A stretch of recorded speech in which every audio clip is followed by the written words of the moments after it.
sem parar, pois grandes coisas fez meu Deus por mim, morrendo numa cruz pra me salvar. Mas se eu fosse como os passarinhos, mil louvores a Jesus ia cantar. Canta, canta, ó passarinho, exaltando ao seu Criador. Mostrai aos homens quanto vale a liberdade, e uma vida sem ter ódio nem rancor. O seu cantar tem gozo e harmonia, tem alegria e perfeito amor. Vai cantando, ó passarinho, exaltando ao seu Criador. Vai cantando, ó passarinho, exaltando ao seu Criador.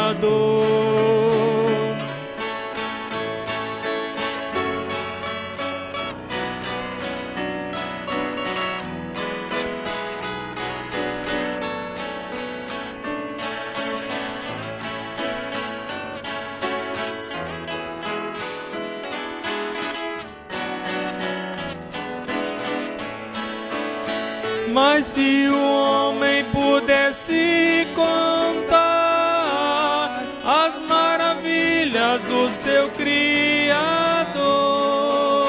ele faria como fazem os passarinhos, cantavam lindas melodias ao Senhor.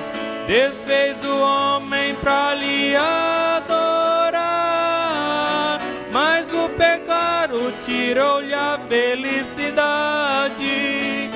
Canta, canta, ó passarinho, mostrando aos homens o valor da liberdade. Canta, canta, ó passarinho, exaltando ao seu Criador, mostrando aos homens quanto vale a liberdade, em uma vista sem ter ódio nem rancor. O seu cantar tem gozo e harmonia, tem alegria e perfeito amor. Vai cantando, ó passarinho, exaltando ao seu Criador. Vai cantando, ó passarinho, exaltando ao seu Criador.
Vamos ficar de pé, irmãos.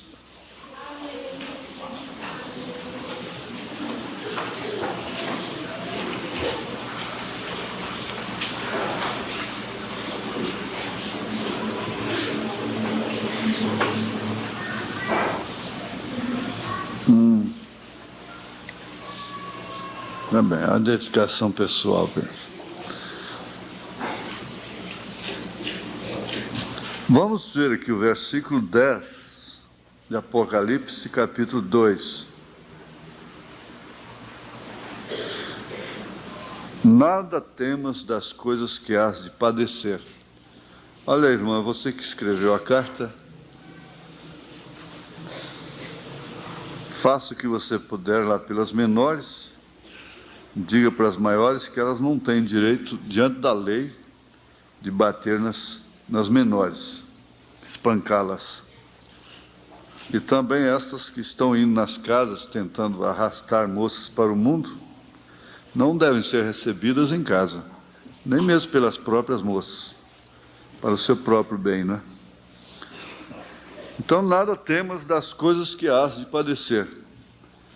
Eis que o diabo lançará alguns de vós na prisão, para que sejais tentados, e tereis uma tribulação de 10 dias. A tônica aqui seria isso aqui: ser fiel até a morte, e dar-te a coroa da vida. A questão é ser fiel, porque se formos infiéis, ele permanece fiel. Uma característica de Deus, de perfeição, é a fidelidade, né? Deus é fiel a si próprio. Ele não pode negar-se a si mesmo. Então, ser fiel até a morte e dar-te a coroa da vida.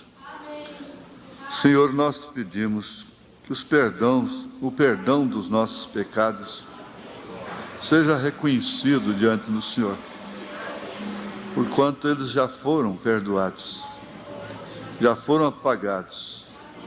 Mediante a nossa aceitação, isso fica reconhecido diante do Senhor, que nós aceitamos.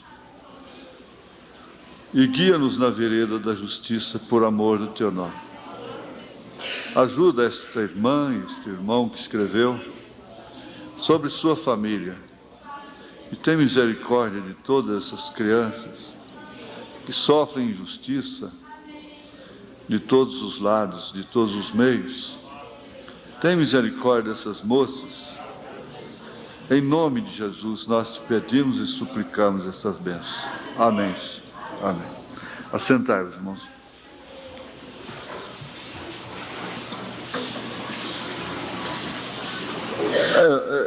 O voto, na verdade, segundo o irmão Branham faz menção em várias mensagens, o voto do casamento deveria ser esse: até que a morte nos separe, né? Fica gungunando, coitado, e declamando, mas eu vejo dificilmente sai essa sentença, né? Essa frase: serei fiel a você até que a morte nos separe. Assim, falado assim, com intrepidez mesmo, olhando no olho um do outro. Serei fiel a ti até que a morte nos separe.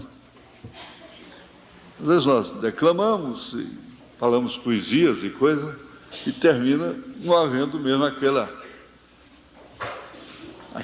parece que aquele foguete, né? Serei fiel a ti até que a morte nos separe. O casamento deveria ser somente com esse propósito.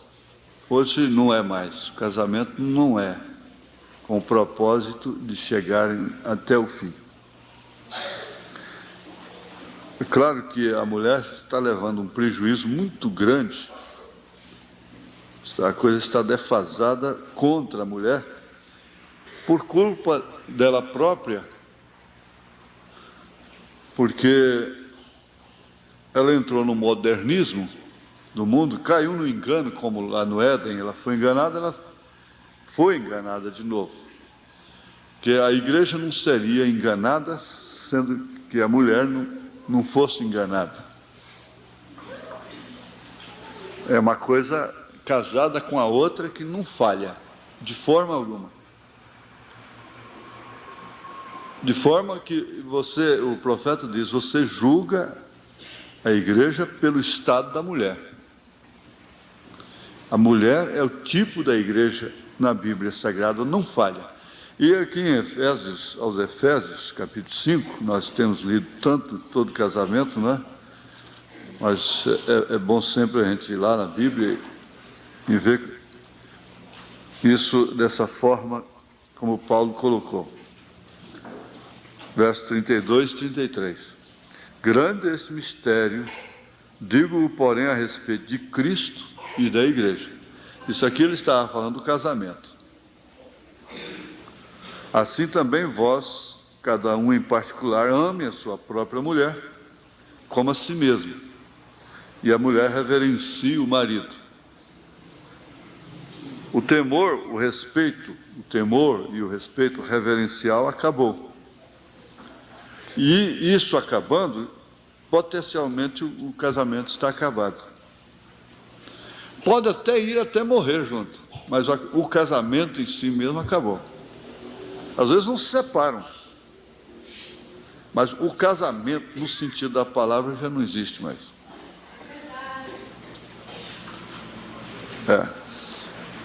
Ontem eu estava ali na oficina e percebi como um senhor respondeu para a sua mulher, tratou a sua mulher.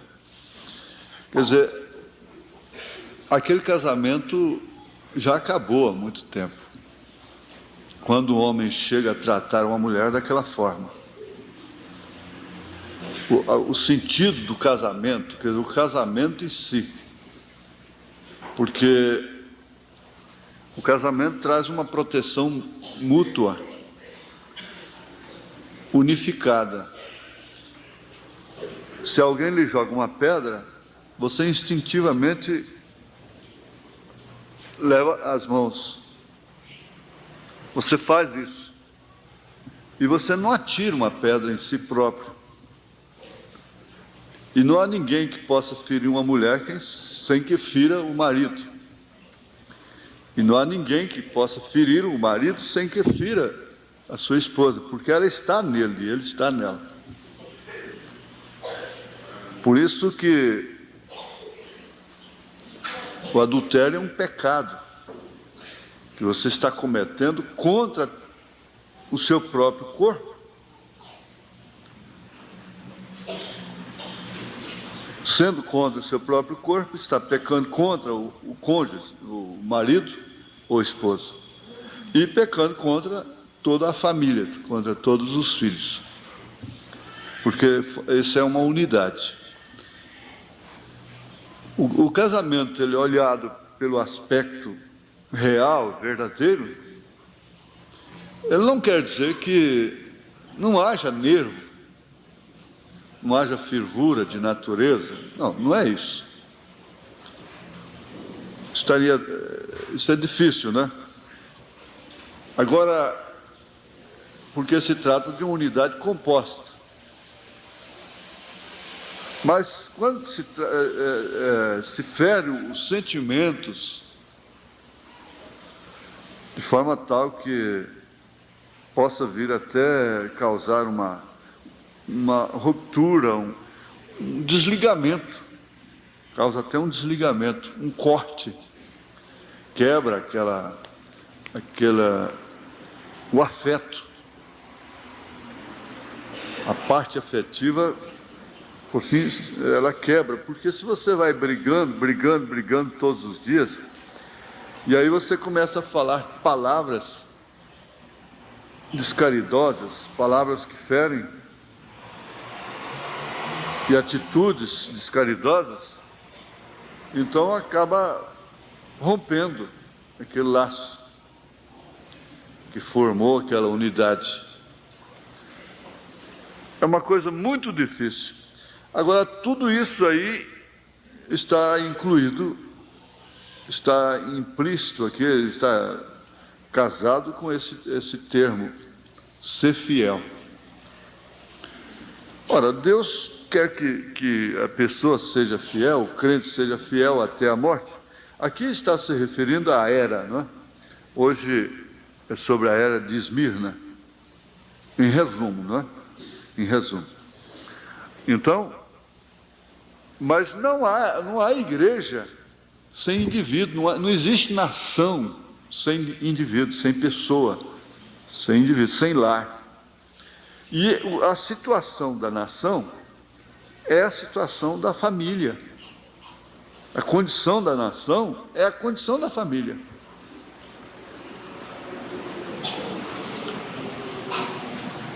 Se as famílias todas estivessem com a vida no altar, tendo respeito reverencial para com Deus, temor de Deus, e reverenciasse a Deus, então teria governo,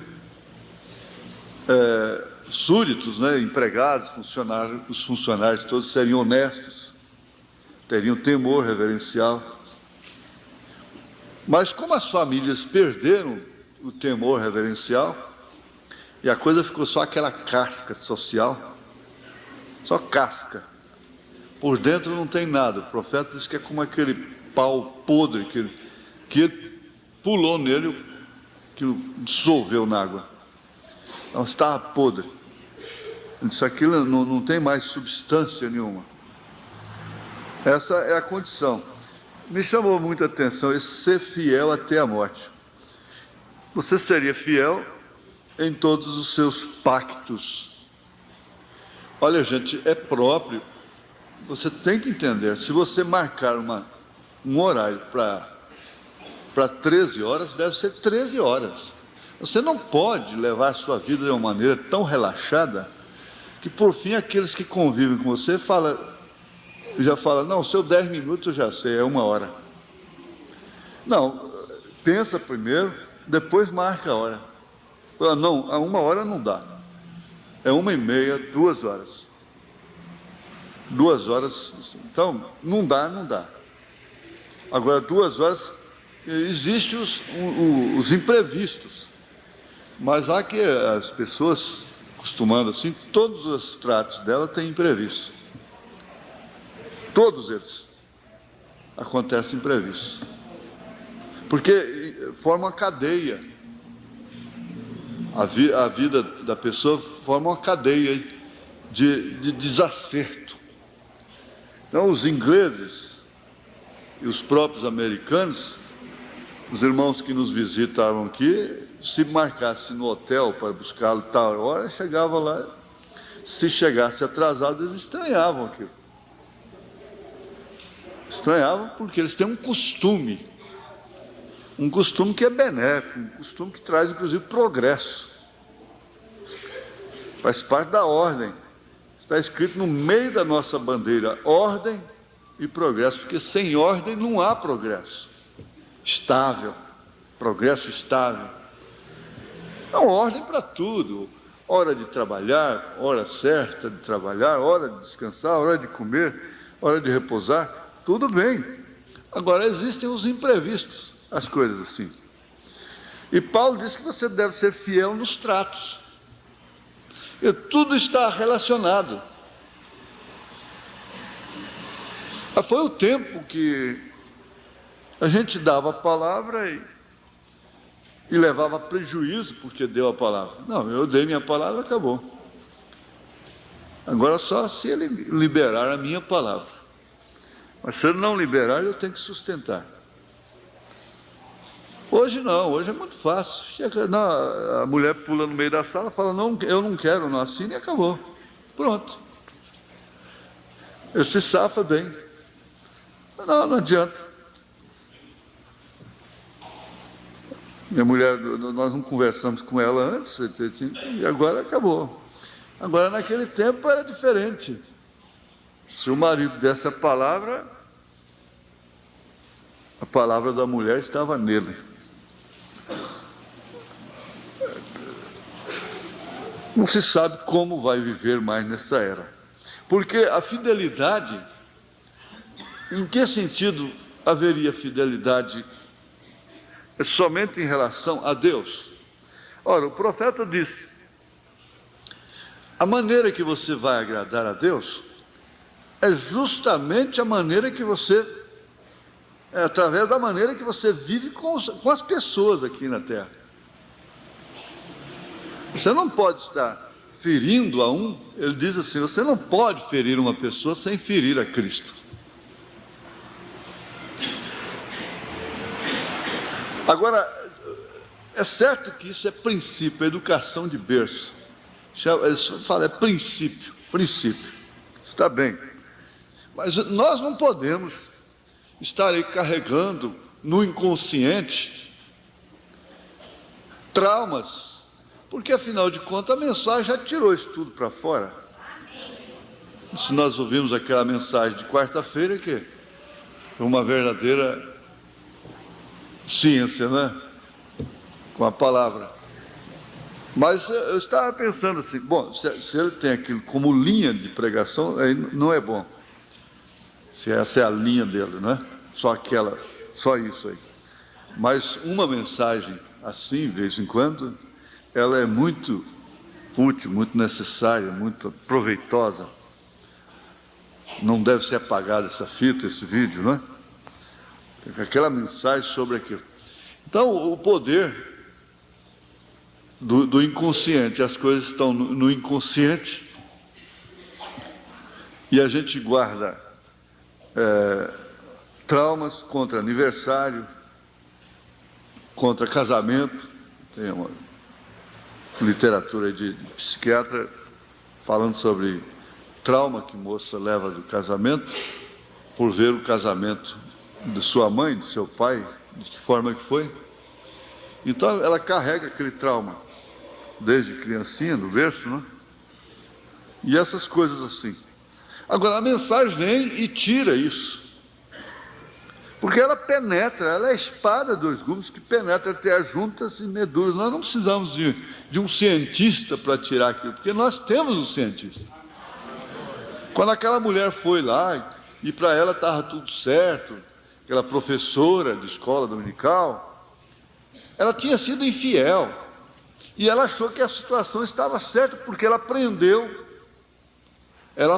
que pedindo perdão a Deus estava tudo certo. Mas aquilo estava guardado no seu inconsciente. O consciente estava certo, porque ela tinha pedido perdão a Deus.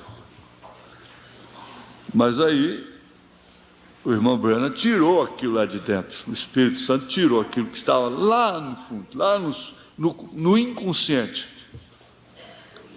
E disse: não, você não pecou contra Deus, você pecou contra o seu marido. Isso quer dizer, a sua infidelidade vai te acompanhar até no dia do juízo. Feliz é aquele que dá lugar, que para escutar, para ser examinado pelo Espírito, em tempo de vir à tona essas coisas, elas virem à tona, para que então assim possam se arrepender daquilo. Porque, sem dúvida alguma, muitos, quer dizer, milhões e milhões e milhões, vão ficar perplexos no dia do juízo, porque eles nunca sabiam, nunca podiam imaginar que tinham aquilo contra eles lá. A mentira acompanha o homem até o dia do juízo. O adultério acompanha o homem até o dia do juízo. A cobiça acompanha aquela mulher, aquele homem até o dia do juízo. E ele disse então como que vai ser? Que tantas senhoras que nunca traíram seus maridos vão ser julgadas como adúlteras, lá no dia de juízo. Tantas mocinhas, porque mostraram partes de seus corpos que não deveriam ser mostradas e foram cobiçadas através daquilo, e elas vão responder por adultério sem nunca ter deitado com outro homem. Que aqui é só a parte social que é velada, mas diante de Deus não. Não é que Deus olha a vida de cada um e bate um computador lá e não sabe o que faz para não perder um erro. Não é isso. Aquilo imprime na própria alma da pessoa. Fica imprimido, marcado ali. E quando chega lá, aquilo está lá. É como dívida ativa.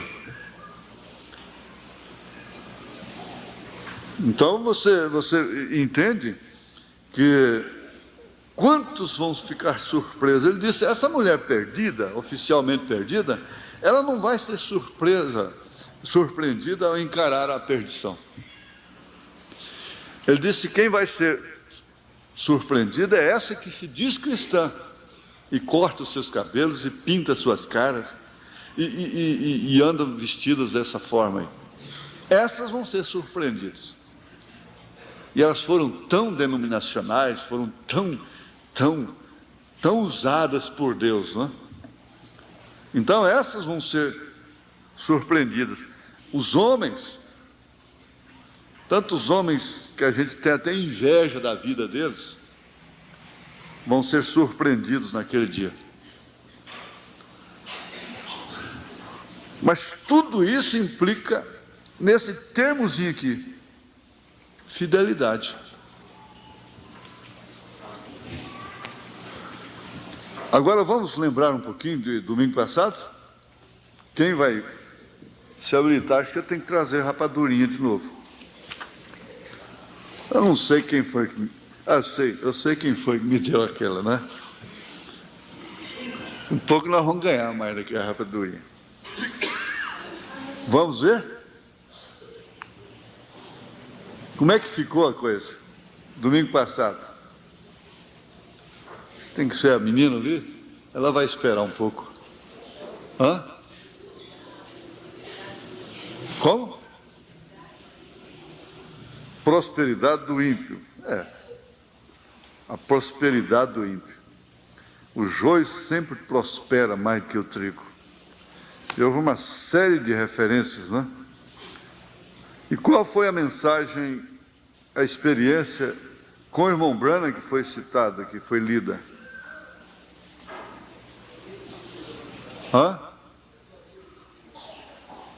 Pois é, mas o assunto. O assunto.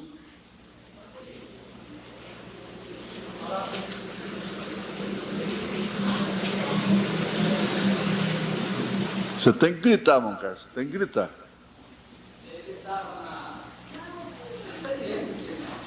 Ele estava na experiência dele. Hã? Ficou sem as coisas terrenas. Quer dizer, sua filha estava morrendo. Esse assunto tem sido muito batido aqui, né? Ultimamente. E o diabo, então, aproveitou para falar com ele, porque Deus não queria falar com ele. Justamente.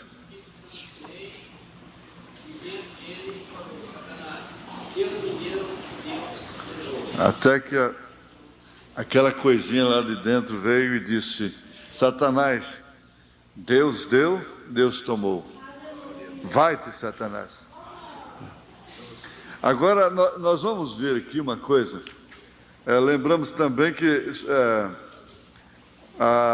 sobre a influência, né? Veja, no fim da primeira era, os atos dos nicolaítas estavam aumentando nas igrejas locais da falsa vinha, e isto juntamente com acrescentados esforços de difundir sua influência fora de seu próprio corpo de crentes. Sua influência foi concedida entre a igreja verdadeira, porque homens como o venerável Policarpo estavam chamando bispo, entre aspas, né, a maneira do catolicismo, implicando nesse título uma referência que não se encontrava na palavra. Também nessa era a igreja havia perdido seu primeiro amor. Aquele amor foi tipificado como amor entre esposo e esposa, no tempo do matrimônio e no tempo dos primeiros anos de sua vida conjugal. Então a fidelidade, ela é estruturada no amor e no caráter, que por sua vez é forjado no sofrimento. Ele não é um dom. Uma coisa que é fundamental que a igreja precisa aprender é que às vezes a gente deforma o caráter e justificando sofrimentos, desgastes e coisas assim. Mas acontece que o sofrimento, a fornalha ardente, é de onde se apura o verdadeiro caráter, porque o caráter não é dom, não é uma dádiva, não é um dom. E o caráter é realmente aquilo que a pessoa é. Aquilo que a pessoa é. Então, quando diz um mau caráter, está dizendo uma má pessoa. Reputação é o que dizem, pensam de nós, mas caráter é aquilo que nós somos. Então, o amor se esfriando, o resto tudo acontece. E Jesus disse no sermão profético aqui, ó, vocês sabem, em Mateus 24, por aí, diz: o amor se esfriaria. Nessa era que nós estamos vivendo agora. Por se multiplicar a iniquidade, o amor então se esfriaria. E é o que aconteceu. O amor está gelado, não está. É a paixão que está sendo confundida com, levando apelido de amor. Paixão, né? Aquele amor foi tipificado como amor entre esposa e esposa, no tempo do matrimônio e no tempo dos primeiros anos de sua vida conjugal, bem entendido.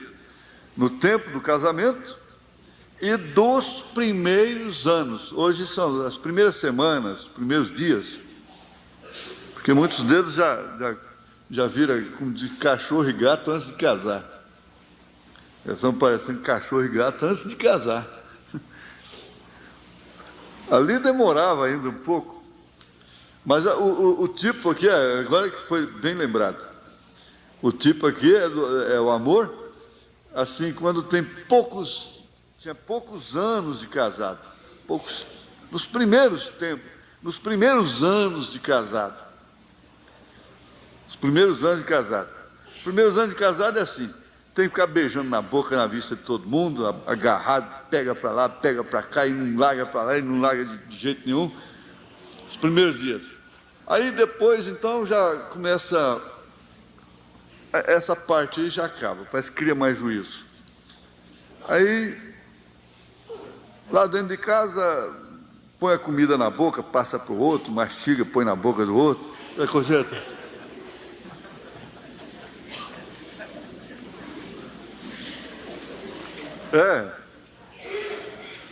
Vai chupar balinha, passa da boca de um para o outro, vai comer mingau, passa da boca de um para o outro. Vamos ali, gostou, parecendo papagaio alimentando filhotes, né? Mas são os primeiros dias. A irmã ali fez assim. Deixa você pegar um amor mesmo, você vê, viu?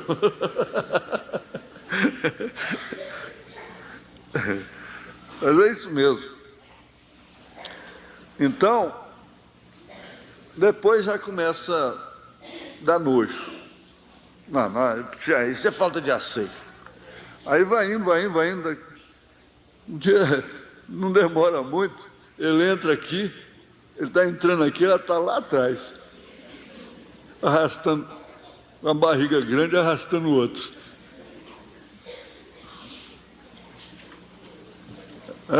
É desse jeito mesmo, é assim. Até por força de circunstância, né? E aí chega em casa, ela já almoçou, já comeu, arroz está frio, comida fria já, e coisa. Aí vai acabando aqui. Parece que a fervura do leite desliga o fogo. Então, se deixar o fogo, derrama. Se desliga, abaixa. Aí fica o que é de fato mesmo, né? Então vamos ver o que vai ficar de fato. Você vê certas amizades, quando eu vejo certas amizades no começo, eu quero ver como é que vai, o que vai restar disso aí depois. A hora que esse leite parar de ferver, né? Vamos ver. Então, ele está se referindo a coisa se prendeu mesmo a casamento. Ó. No tempo do matrimônio e no tempo dos primeiros anos de sua vida conjugal. Houve um esfriamento daquele amor e abandono completo para Deus. Então, essa é a era das bodas de ouro com 5 anos. E as bodas de prata passou para 2 anos e meio. Ela já falou, mas tem 2 anos que você está casada? O que é isso? 2 anos? 2 anos. Aí eu que tenho 5. Mas vocês se deram bem, hein? O processo já está encaminhado lá, mas deu certo. Porém, observem Apocalipse 2:1, onde as Escrituras descrevem ao Senhor Jesus em meio de sua igreja, sustendo os mensageiros em sua mão direita. Ele não abandona a igreja, porque ela está cheia de ruga, cansada, não pode atendê-lo conforme deveria atender. Ele não abandona a igreja porque ela tem caído e porque a igreja coletiva chegou a um estado de mistura do verdadeiro com o falso. Não, ele não faz isso. Porque ela ficou feia. Ela é dele. Segundo Romanos capítulo 7, verso 9, Romanos 14, aos Romanos capítulo 14, verso 7 e 9, ao 9. Isto é exatamente a verdade, porque nenhum de vós vive para si, e nenhum morre para si. Porque se vivemos para o Senhor, vivemos. Se morremos, para o Senhor morremos. De sorte que, ou vivamos, ou morramos, somos do Senhor. Tem hora que parece que o irmão Brano até dá, ele não é colher de chá, não, ele dá um litro de chá, né? Não é, irmão? Isso aqui é um pote de chá, não é a colher, não. Foi para isto que morreu Cristo e tornou a viver, para ser Senhor tanto dos mortos como dos vivos. Na cruz, Ele comprou o mundo todo de pessoas. Agora, deve haver um reconhecimento. Há uma discussão sobre isso, que Jesus morreu para salvar só os eleitos. Não, Ele morreu para salvar o mundo, porque Deus amou o mundo de tal maneira que deu o seu Filho unigênito. Agora é claro, para que todo aquele que nele crer não pereça, mas tenha a vida eterna.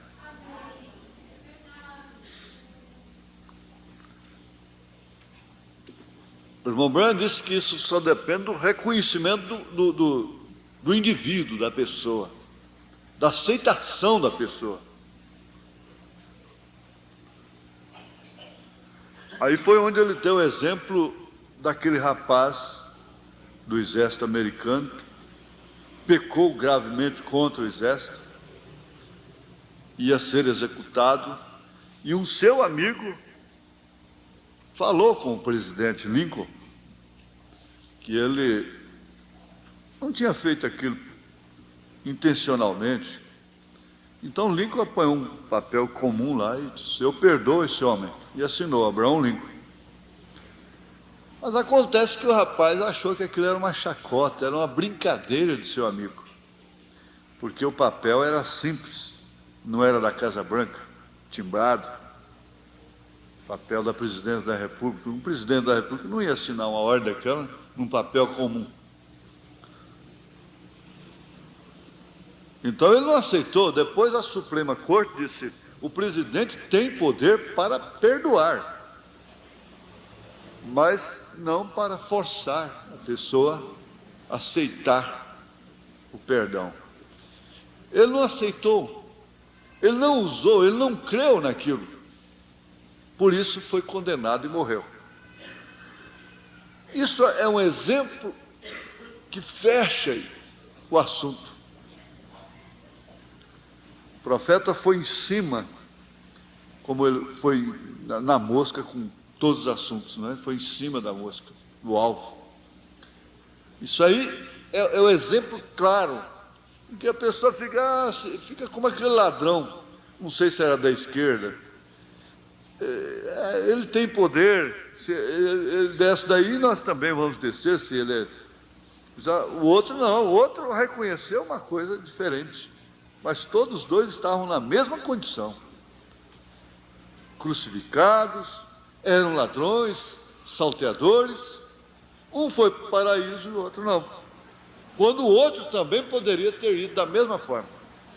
Agora, quando se trata da noiva, da esposa, aí até uma criancinha que morre, vai no rapto, irmão Breno, e diz assim, se o seu nome estiver no livro da vida do Cordeiro, desde antes da fundação do mundo, ela irá no rapto.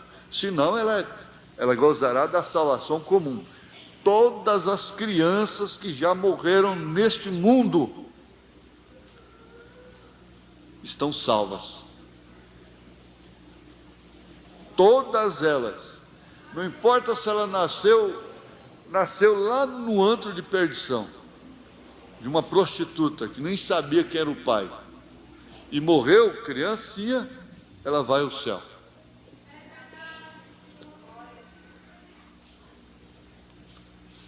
Qualquer criança que tenha sido matada aqui, ela vai aos céus.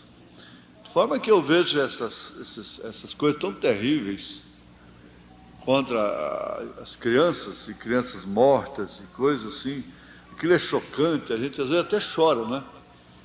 Mas, por outro lado, eu vejo uma coisa, sobre essa menina aqui do Sérgio 130, morreu com 6 anos, né?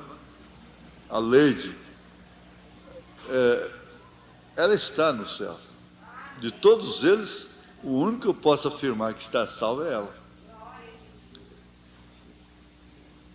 E nesses acidentes e guerras e tudo que acontece nos hospitais e essas crianças morrendo assim,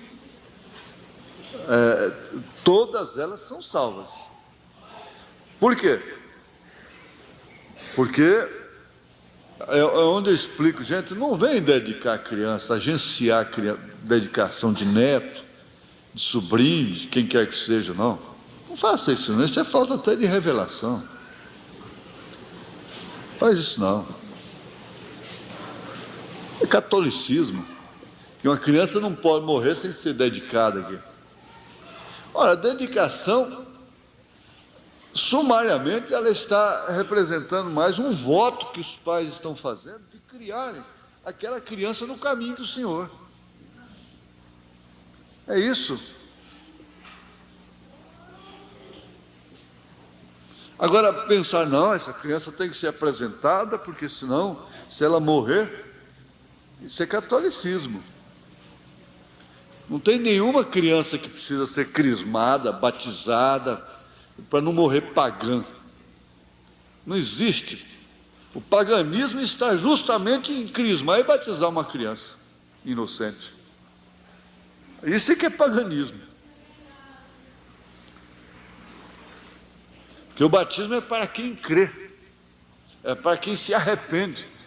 E o pecado original, assim reconhecido, dito, foi eliminado com a morte de Jesus Cristo.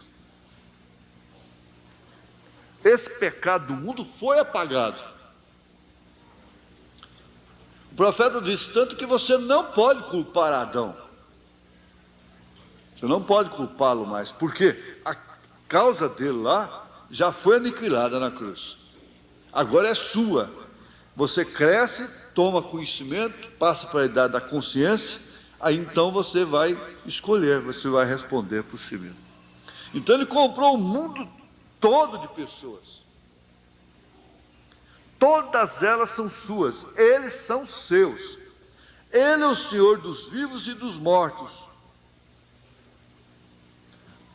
Quanto ao domínio, não parentesco, né? Ele é Senhor, se tratando de domínio, porque ele é o parente redentor da Ruth. E ele anda em meio daquele corpo que tem entre si a vida e a morte.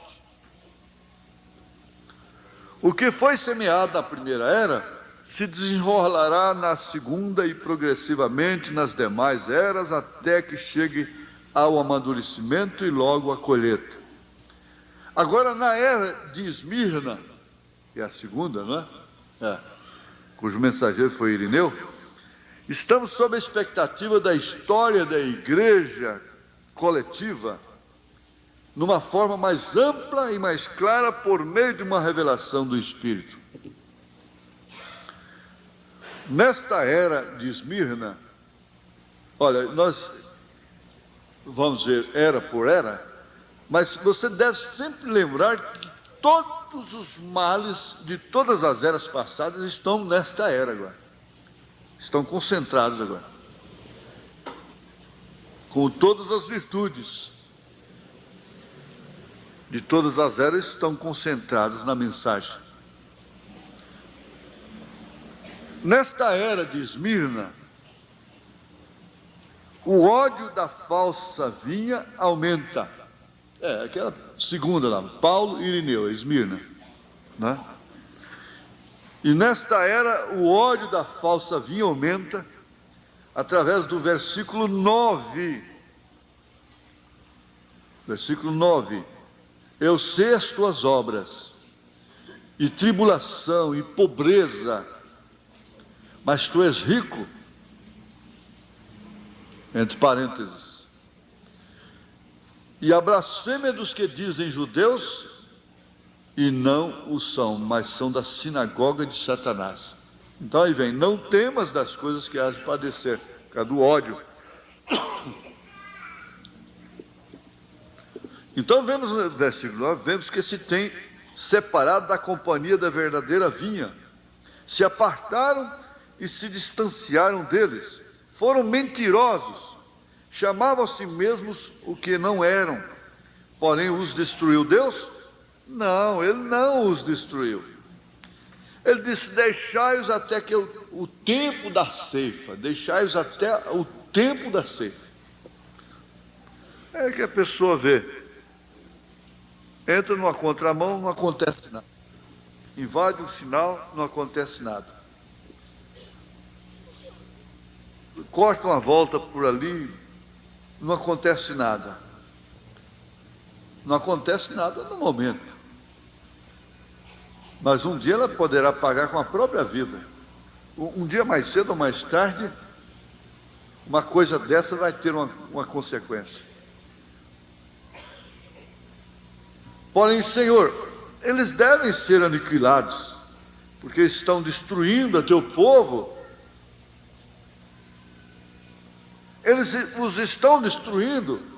As moças estão desviando, estão dentro de casa, moças mundanas, indo lá dentro de casa e arrastando-as para o mundo,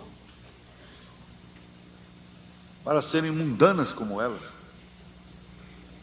Não é nenhuma marcação pessoal, mas você vê com quem que sua mocinha está andando aí, você vai ver logo ela lá fora, na hora do culto, e assim por diante.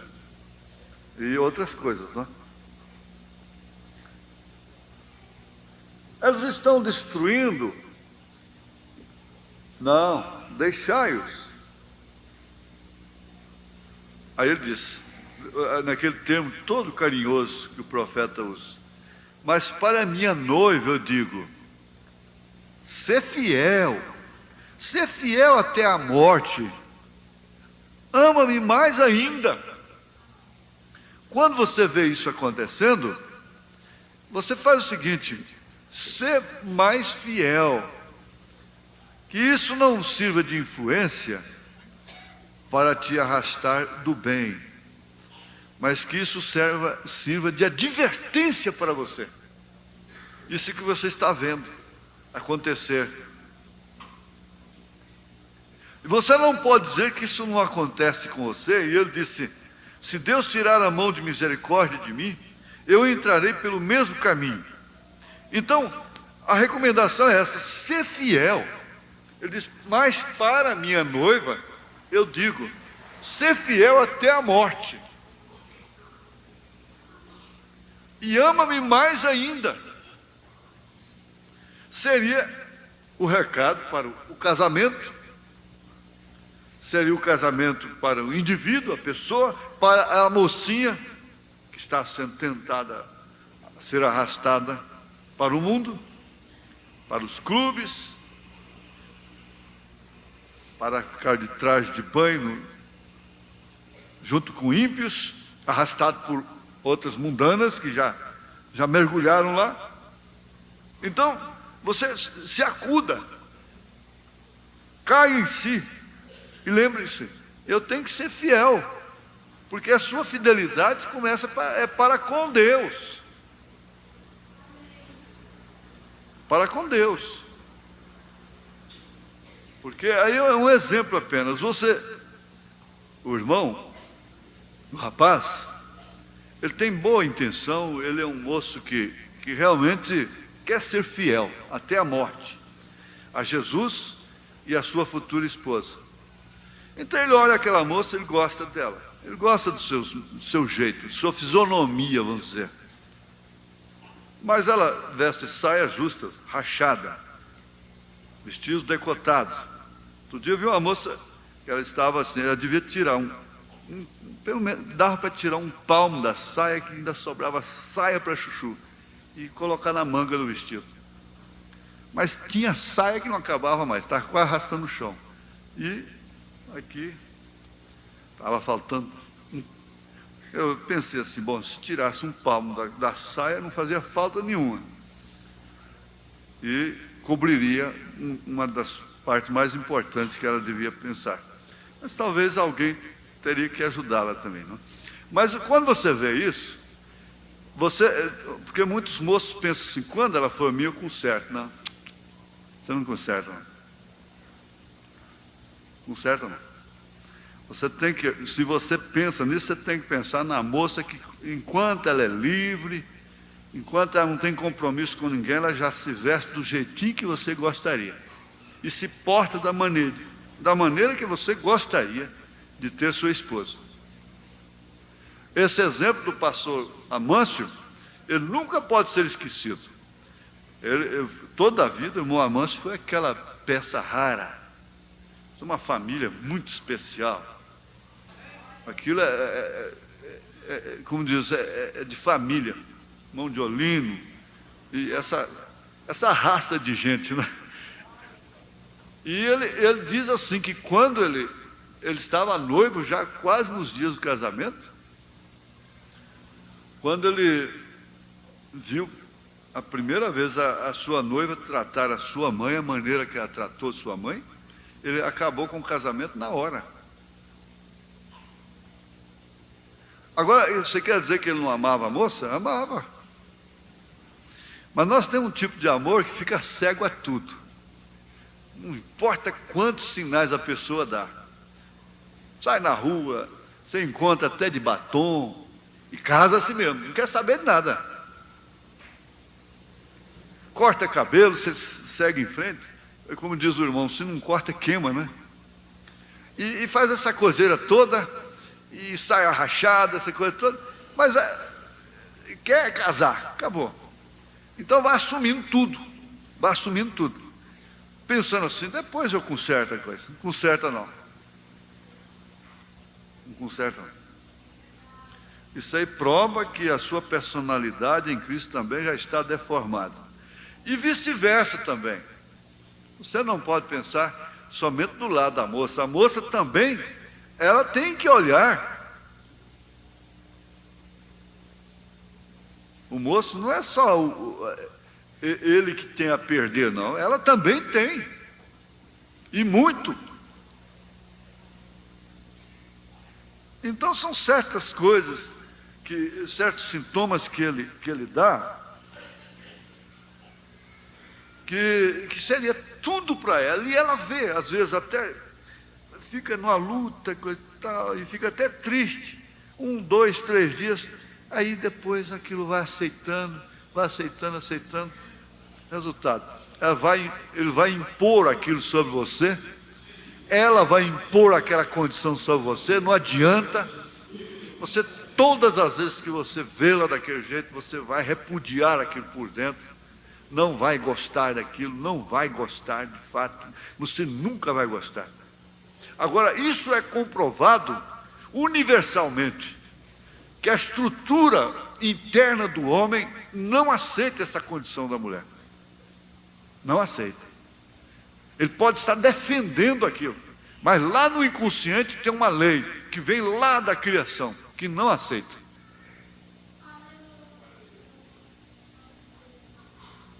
E olha, a questão de permanecer fiel não quer dizer que tem que permanecer casado. Há muita diferença. Porque, então, nesse caso, Jesus não teria repudiado a falsa vinha. Porque ela sendo infiel, ele permaneceu fiel, mas ele a repudiou. De forma que esse assunto está muito ligado. Não se pode pensar em igreja sem mulher, sem família. É o dia a dia, porque isso é o que concerne, o que se concerne a nós. Nós estudamos aqui sexta-feira, então o salmista diz: Ele aperfeiçoará o que se concerne a mim. O que se concerne a nós nessa dimensão humana é isso. Nós não temos esses terrenos aqui, super-homens, super-crentes, super salvadores da pátria, não. Nós temos que ser humanos. Agora existe o mínimo. O mínimo é ser fiel.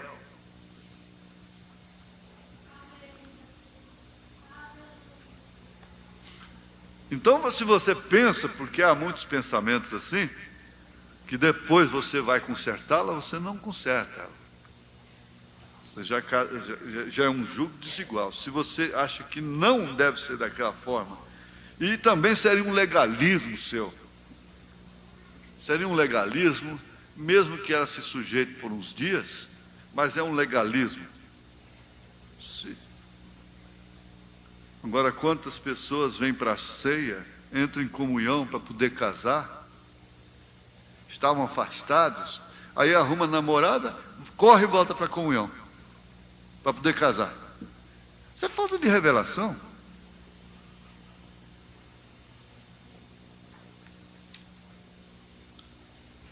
Então, ser fiel até a morte significa que nada poderá te separar.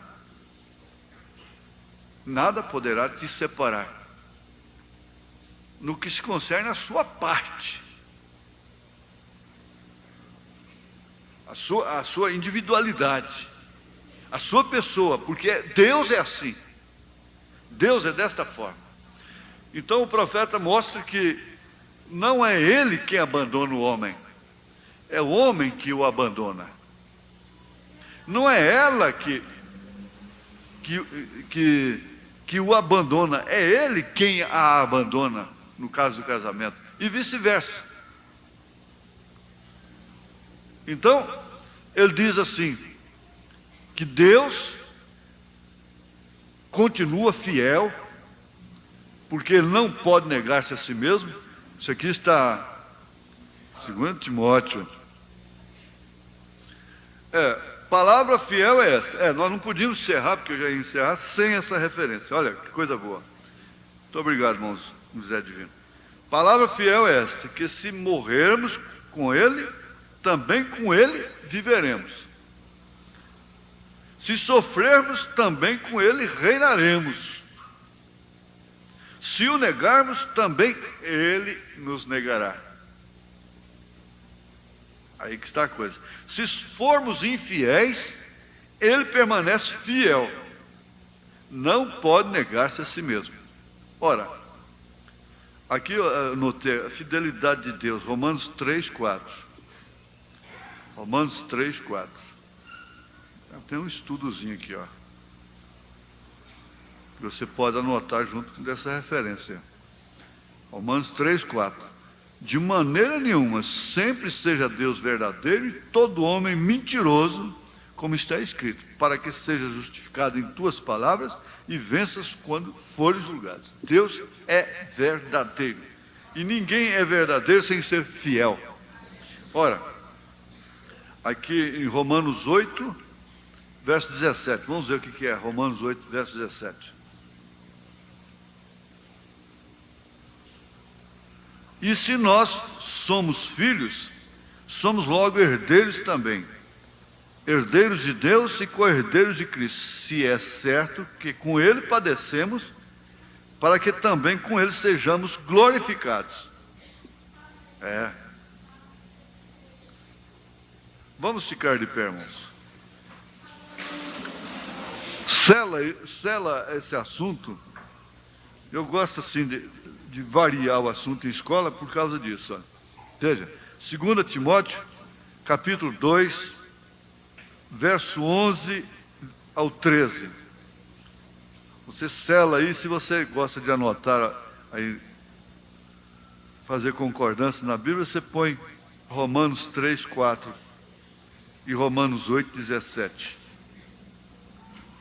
Ser fiel até a morte, ama-me mais ainda.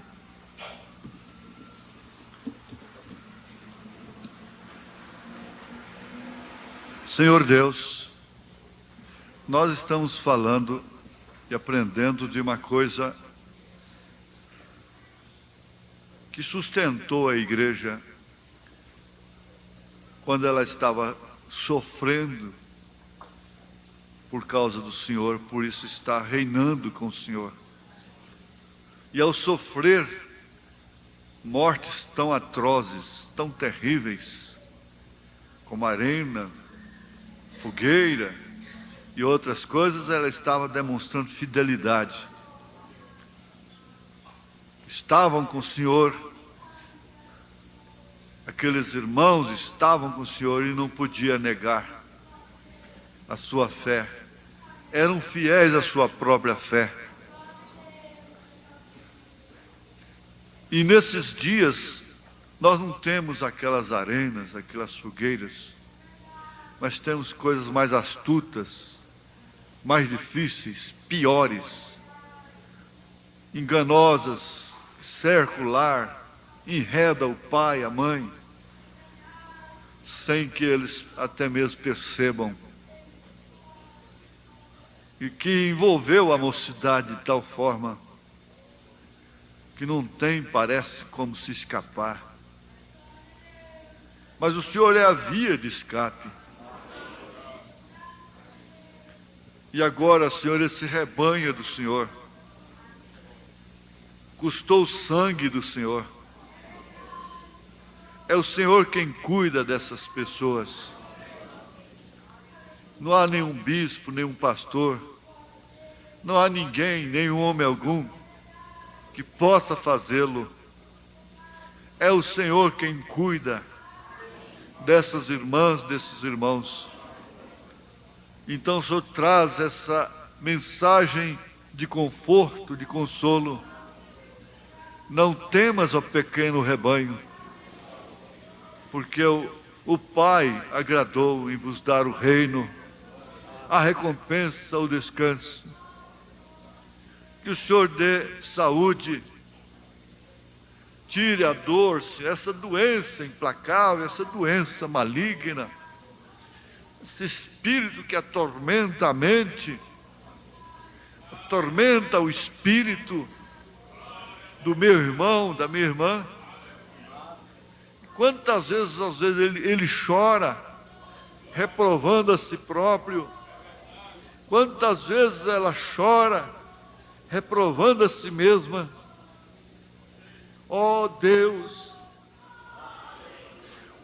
quando a palavra está sendo estudada assim, de uma maneira real e verdadeira, e quando nós reconhecemos que nós não temos sido fiéis,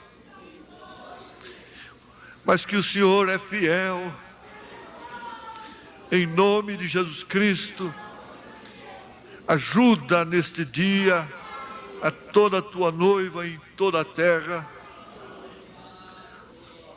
Amém, Senhor. Livra-nos do mal desse dia. Abençoe o alimento de cada um, a água, o trabalho, em nome de Jesus Cristo. Amém, Jesus. Amém, Senhor. Aleluias. Amém.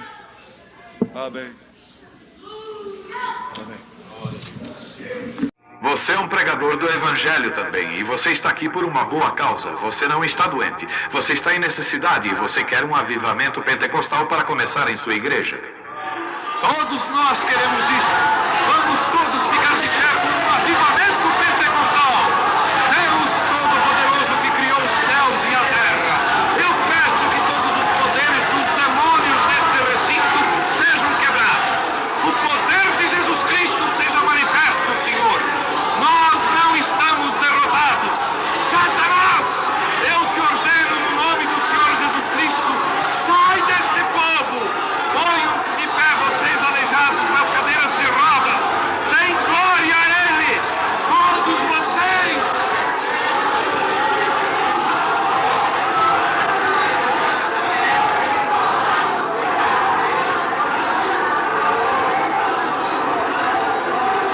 Glorifiquemos o nosso Deus.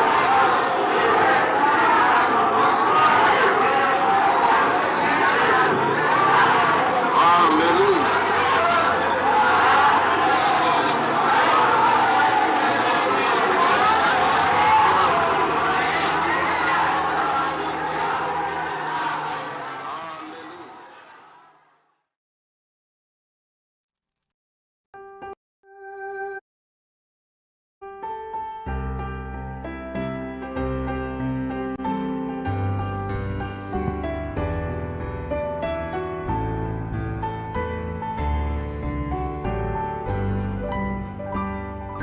A oração do crente tem muito poder. Quando o crente ora, a oração na hora sobe ao céu. A oração do santo é como um relâmpago, não dá pra explicar. Mesmo que ele esteja no ventre do peixe, no fundo do mar. Telefone que liga na terra e fala com o céu. A linha é direta quando ele precisa com Jesus falar. A qualquer horário, em qualquer momento, não precisa código pra ele ligar. Este telefone está ao alcance quando precisa. A oração do crente tem muito poder. É o melhor sistema que existe na terra em comunicação. Quando o cristão ora, a resposta é na hora, se assim precisa. Se a urgência é bastante, Deus responde antes do crente orar.